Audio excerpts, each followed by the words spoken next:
नमस्कार, मी राहुल कुलकर्णी. श्री तुकाराम मुंडे यांच्या या मोहिमेनंतर एक काय झालं असेल तर लोकांमध्ये जिज्ञासा वाढली आहे खूप, आणि बऱ्याच अंशी ह्या व्यवसायातल्या काही मंडळीबद्दलची नकारात्मक चर्चा आहे. काही पदार्थ असे आहेत की ज्याच्याबद्दल लोकांना असं वाटतं की नाही नाही, त्या पदार्थामध्ये भेसळ असतेच असते. त्याच्यात मग चीज आहे, त्याच्यामध्ये दही आहे, दूध आहे, तूप आहे. आणि मग आयडियल सिच्युएशनमध्ये तूप, दही, चीज, आता हे इथे आपण लोणी विभागात आहोत. सो इथे सोनाईमध्ये हे लोणी कसं बनतं, कसं बनणं अपेक्षित आहे हे आपण समजून घेऊ. मग तुमच्या लक्षात येईल की हे सगळे पदार्थ, त्याची बनण्याची प्रक्रिया लक्षात घेऊन याच्यामध्ये खरोखर कुठं भेसळ होण्याची शक्यता आहे ते तुम्हाला लक्षात येईल. तर तुमचं स्वागत. नमस्कार. काय तुमचं पूर्ण नाव? माझं नाव मच्छिंद्र शेट्टे. तुमची पहिली जॉईनिंग हीच का सोनाई? नाही, पहिलं मी मल्टीनॅशनलमध्ये होतो का 15 वर्ष. कुठल्या म्हणजे? Triber dynamics Baramati. नंतर मग मी 2014 इथं जॉईन केलं as a general manager plant operation. तुमच्याच मार्गदर्शनाखाली हे सगळं चाललंय. हां, सध्या किती शिफ्टमध्ये काम होतं आपल्याला? टोटल 3 शिफ्टमध्ये काम आहे. पहिली शिफ्ट? पहिली 8 ते 4, 4 ते 12, 12 ते 8. ओके. आणि रोजचं किती प्रोसेस होतं? आता टोटल सध्या मितीला साधारण 35 ते 38 lakh per day meat handling सध्या प्रोसेस होतं. Process. त्यात आपण बाय प्रोडक्ट्स बनवतो. हो. काय टोटल काय बाय प्रोडक्ट आता बनवतो? याच्यामध्ये साधारण आपण चला बोलतो. हे तुमच्या प्रोटोकॉल प्रमाणे मी लावतोय. हां साधारणपणे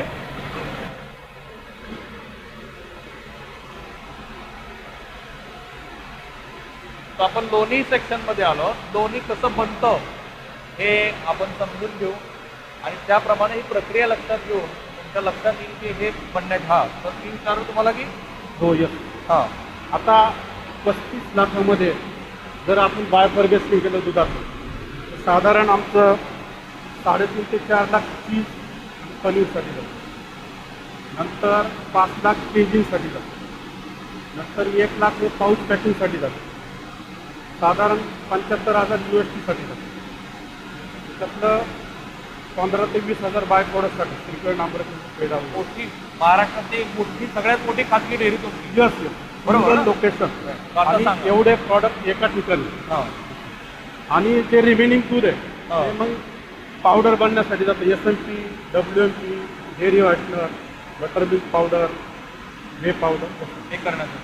तर आपण आता पहिली प्रोसेस काय होते मला सांगा. आता हा बटर सेक्शन आहे. त्याच्यामध्ये काय होतं, ज्यावेळेस दूध येतं RMRD मेन गेटवर, नंतर RMRDचं तिथं सॅम्पलिंग होतं.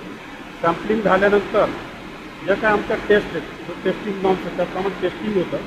त्यानंतर दूध आमचं डिफरंट सेक्शन आहे, जसं की केजिंग सेक्शन आहे, चीज आहे. ॲज पर क्वालिटी रिक्वायरमेंट त्या सेक्शनला त्या प्रोसेसमध्ये पाठवलं जातं. तर ह्या प्लांटमध्ये प्रोसेस 2 सेक्शन आहे. आमचं इथं दूध येतं, त्याचं सेपरेशन होतं दुधाचं. क्रीम सेपरेट होती आणि स्कीम मिल्क सेपरेट. जी क्रीम आहे साधारण आपण 90 डिग्रीला हीट करून पाश्चरायझर करून ती 8 ते 12 डिग्री स्टोरेज केली जाते. त्याच्यानंतर जे CBM मशीन आहेत आपण पाहतो. ही CBM मशीन. हां, हे वेस्टवाले असते CBM मशीन. त्या CBM मशीनमध्ये काय होतं? याच्यामध्ये कसं आहे, ज्यावेळेस क्रीम, हे कंटिन्युअस प्रोसेस आहे. याच्यामध्ये चर्निंग सेक्शन आहे, चर्निंग आहे, सेपरेशन आहे. चर्निंग म्हणजे चर्ण होतं. चर्निंग म्हणजे जसं आपण रवीनं दूध तसं रवीनं त्याची ती प्रोसेस आहे. ही थोडक्यात रवी त्याच्यामध्ये आहे. बिटर असतं, ही मेकॅनिकल रवी आहे. मेकॅनिकल रवी. हां. त्याच्यामध्ये पूर्ण मिक्सिंग होतं. नंतर हा सेपरेशन सेक्शन आहे. याच्यामध्ये ते फॅट आणि बटर मिल्क सेपरेट होतं. त्याच्यानंतर पुढं हा वर्किंग सेक्शन आहे. हे काय आहे? ते बटर मिल्क आहे. जरा दाखवता येईल आपल्या? सेपरेशन झाले. हे जरा बघा, आपल्या प्रेक्षकांना आपण हे दाखवू. आता हे बटर मिल्क आहे. हां, हा पडणारा द्रव रूपातला भाग, आणि हे बटर मिल्क सेपरेट. या बाजूला वरून घ्या तुम्ही जरा. ही तिथं दाखवलं. हा हा इथे आहे ना. तिथं सेपरेट होतं. इकडे हे सेपरेशन नेमकं कसं सुरू आहे सांगा? सेपरेशन म्हणजे कसं असतं, त्याला हॉलो सिलेंडर आहे. सिलेंडरमध्ये कसं कूलिंग आहे, त्याला आतमध्ये जाळी असते. त्या सिलेंडर फिरल्यानंतर ते बटर मिल्क येते खाली, जाळीतून खाली येतं वेस्ट साईडला. राहिलेलं बटर पुढे आहे. पण आता हा द्रव रूपातला आणि घन रूपातला असं हा. दोन वेगवेगळ्या दिसतात. दोन वेगळे. हे द्रव रूपातलं काय आहे? द्रव रूपातलं बटर मिल्क. ते द्रव रूपातलं आहे ते बटर बटर मिल्क आणि जे घन रूपात पडतंय ते ते बटर पुढं याच्यात जातं. हा, बघा हे इथं पुढे इथं ऑगर आलं. आहेत. हा, हे दिसतंय बघा. ब्लिडिंग होतं ब्लिडिंग. हे ब्लिडिंग क्लोज करताय तुम्हाला बघा, याला म्हणायचं ब्लिडिंग. ब्लिडिंग म्हणजे बळलं जातं. ऑगर प्रोसेस आहे. ऑगर आहे. पुढं बटर पास केलं जातं. हे जरा हॉगर म्हणजे ब्लिडिंगची प्रोसेस जर तुम्ही बघितली तर लक्षात येईल की प्रत्यक्ष रवीसारखी ती प्रक्रिया सुरू आहे आणि त्या प्रक्रियेतनं हे दूध बटरचं बिल हां हे पुढं आलं. तर हा बटर सायलो आहे. हां याच्यामध्ये ते दोन्ही सीबीएमचं बटर या सायलोमध्ये या स्टोअर सायलोमध्ये, हा बटर सायलो. या सायलोमध्ये ते स्टोअर केलं. स्टोअर केल्यानंतर याच्यानंतर इथं मेकॅनिकल सिस्टम हा. आहे. बटर हां पंप आहे त्याचं थ्रू पुश केलं जातं पुढं पॅकिंग. म्हणजे ढकललं पुढं ढकललं. हा पॅकिंग सेक्शन आहे. आता डायरेक्ट बनलंच ते. हो डायरेक्ट पुढं पण इथेच आपलं शिल्लक आहे ना एक. नाही ते आता सायलोमध्ये येऊन पुढं जातं. हो, पण आता तिथे जे स्टोअर केलेलं आहे ते काय? इकडे येतं ना बटर. ओके आता इथं बटर बनलं आणि पुढं आलं मशीन. ओके, मशीन मधून पुढं आला. हा तिथे आता बघूया. हा पॅकिंग सेक्शन आहे. इथं पहिलं बॉक्स फॉर्मेशन होतं. एमटी कार्टून नंतर लाईनर टाकून पुढं पुश केलं. राईट. सो आपली रोजची लाईन किती आहे? रोज जी लाईन चालते आपली बटरची, रोजचं साधारण आमचं आता सध्या 150 मेट्रिक टन बटर बनतं. 150 मेट्रिक टन एवढं आपण तयार करतो. राईट. Yes, yes. तो तिकडे बघा. हा इथं आल्यानंतर ऑटोमॅटिक बॉक्सचं वजन होतं. नंतर पुढं आल्यानंतर ऑटोमॅटिक फिलिंग होतं. आता ही फिलिंगची प्रोसेस सुरू आहे. हो बरोबर. जे बटर बनलेलं आहे ते इथं प्रत्यक्षात फिल केलं जातं. राईट. हा, दाखवा. ही फिलिंगची प्रोसेस आहे. त्यातलं जे वेट आहे, बॉक्स जो आहे त्याप्रमाणे हे सगळं सुरू आहे. राईट. आता इथे पुढं आलंय. तो हा तुमचा फायनल प्रोडक्ट. हां हा ठीक आहे ना, पॅकेज होतं आहे. राईट. तर ही बटर बरोबर. आता हा जो येलो कलर आहे हा आर्टिफिशियल आहे का नॅचरल? नॅचरली. आता कसं असतं दोन विषय, काऊ बटर आणि BM butter. What is BM? BM म्हणजे बफेलो बटर. आपलं पूर्ण म्हशीचं. 99% काऊ घेतो. त्याचा कलर नॅचरली येलो जातो. ओके. ह्याच्यात काही ऍडेड आपण काही नो नथिंग. एकदम नॅचरल. आता हे 100% तयार झालेलं लोणी. लोणी. ओके. आणि जो दुसरा द्रवरूपातला राहिलेला भाग होता तो बटर मिल्क. तो आता आपण बघणार आहे. राईट. तो आपण दुधामध्ये हे करतो. ही तुमची पॅकेजची प्रोसेस. याच्यानंतर पॅकिंग, टेपिंग.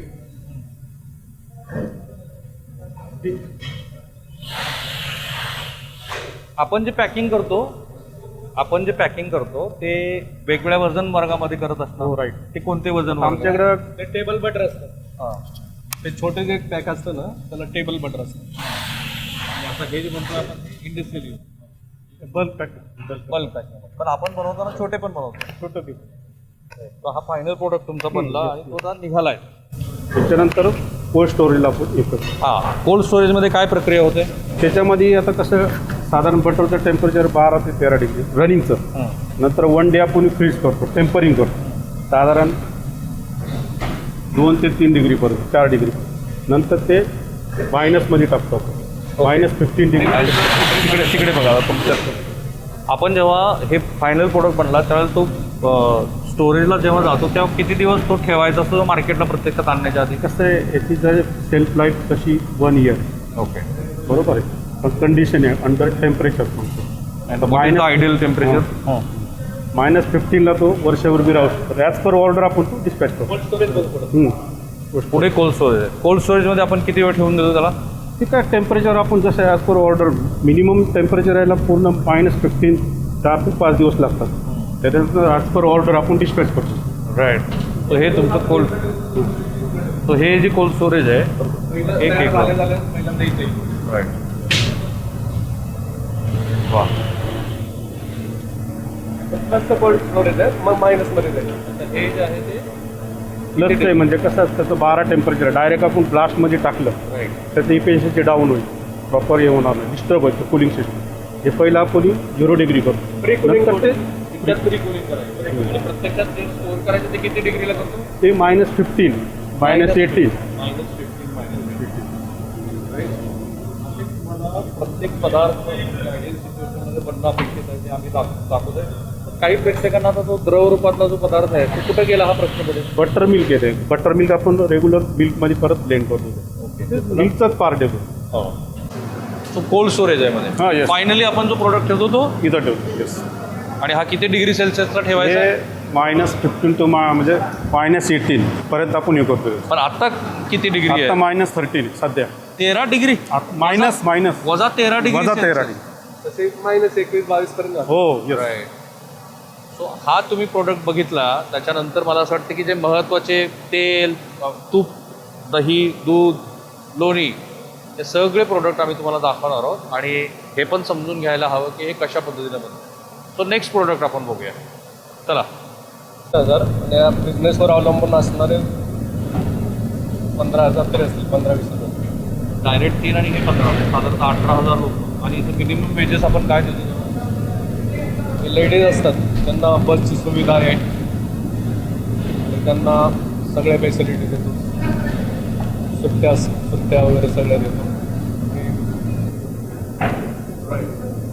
मला एवढंच सांगायचं होतं की ही जी इंडस्ट्री आहे या आपल्या इकडे जायचं की इकडे जायचं?